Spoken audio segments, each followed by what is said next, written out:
So earlier this year, we added a swing set to our backyard.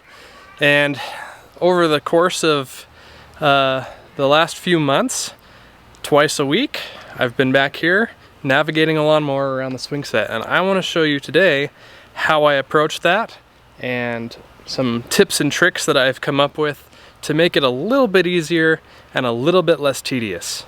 Here we go.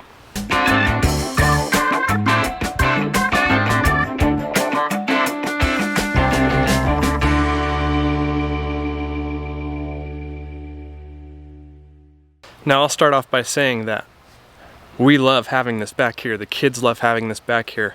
I have no regrets at all about adding a swing set to the backyard. When it comes to mowing and trimming around the swing set, it's just a matter of patience.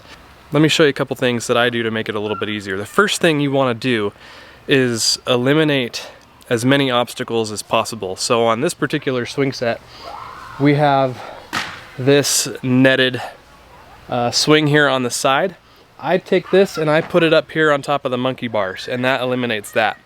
Now when it comes to the actual swings themselves, I can get these two swings out of the way, but I typically leave these, what do you call these, like trapeze handlebar here. I keep that there. But these two swings I get out of the way. This one here will reach and store over the monkey bars. And then this one here will reach over that and store up there, no problem. Now I've got to say the biggest booger and the hardest thing to get out of the way until recently has been this thing. I don't even know what I would call it, but it's just underneath here, this swing set. There's like 3 little seats on it, and it just kind of swings back and forth underneath. And what I've figured out to get it out of the way, because I do need to mow under here and I do navigate the mower through here, and I'll show you that in a little bit.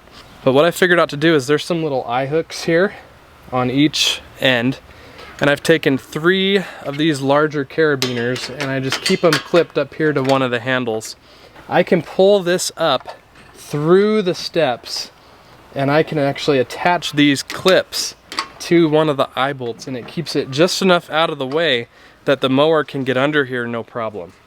So something to keep in mind. If you have any way of clipping that, or just find ways to remove any barriers or obstacles that are just going to get in the way as you mow. Now when it comes to trimming, that's a different story for me. I don't like trimming around the play set, and one thing that I do to make it a little easier for myself is I don't worry about it being perfect, number one, and number two, I don't do it every time I mow. I'm back here mowing twice a week, and if I'm out here trimming around this twice a week, I'm gonna lose my mind. So what I do is I trim around the swing set about every other or every 2 mows.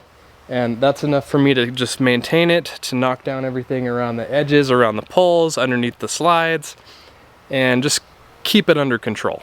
So when it comes to mowing, it's easier if you do yourself more favors while you're edging, especially giving yourself room around the edges of the structure, around the slides, around the poles.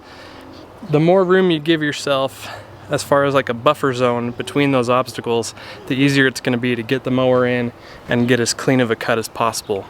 But even with a mower as big as the Time Master, getting it into these areas is not too difficult. It's not enough to frustrate me, it's not enough to make me go crazy.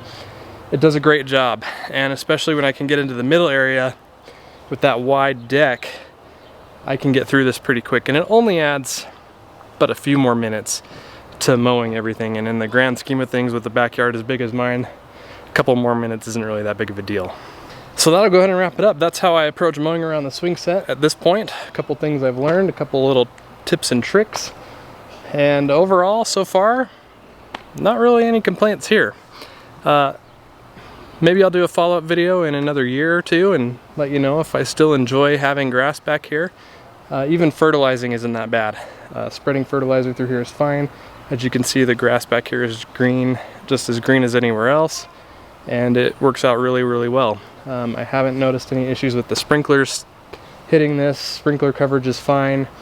The overall integrity of the structure is fine, and the kids love it, we love it, we're happy with it, and things are going really, really well so far. So that's gonna go ahead and wrap it up. If you have any questions about this or anything else you want to talk about, leave a comment down below. And if you're not already subscribed to the channel, please consider subscribing. Thank you so much for watching. I'll see you next time.